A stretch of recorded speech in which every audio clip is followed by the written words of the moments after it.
Dans cette vidéo, nous allons toujours nous intéresser au comportement des gaz à faible pression et mettre en œuvre une expérience simple pour démontrer la loi que nous venons de découvrir.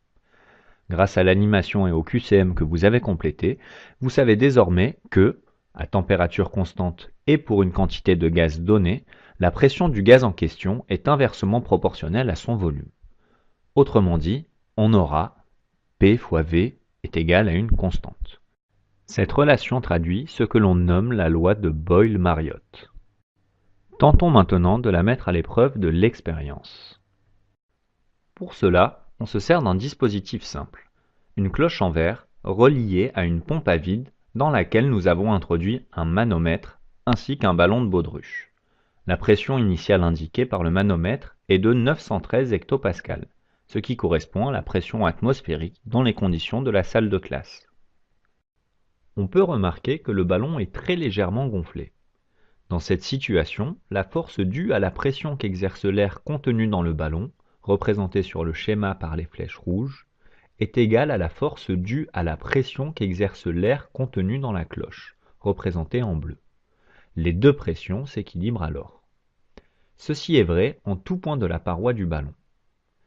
L'intérêt du dispositif est le suivant. La pompe à vide va nous permettre de vider petit à petit l'air présent sous la cloche grâce à l'action du moteur. Observons alors ce qu'il se passe.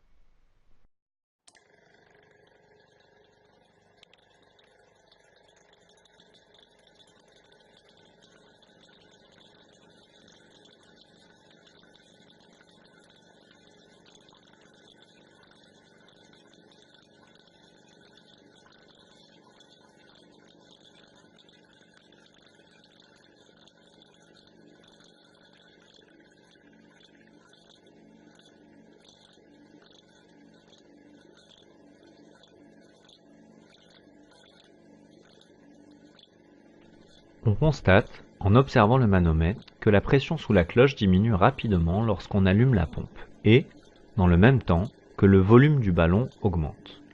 Essayons de comprendre ce qu'il se passe. Dans un premier temps, l'air contenu dans le ballon exerce sur la paroi de celui-ci une pression plus grande que celle qui existe dans la cloche, comme l'illustre le schéma. Le volume du ballon va donc augmenter pour que les pressions régnant dans le ballon et la cloche s'équilibrent. Ainsi, le volume d'air contenu dans le ballon augmente, tandis que la pression diminue de manière à respecter la loi de Boyle-Mariotte.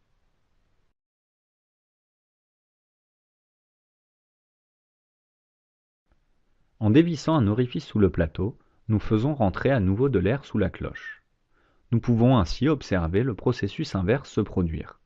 La pression sous la cloche augmente, faisant diminuer le volume du ballon et ainsi augmenter la pression de l'air à l'intérieur de celui-ci.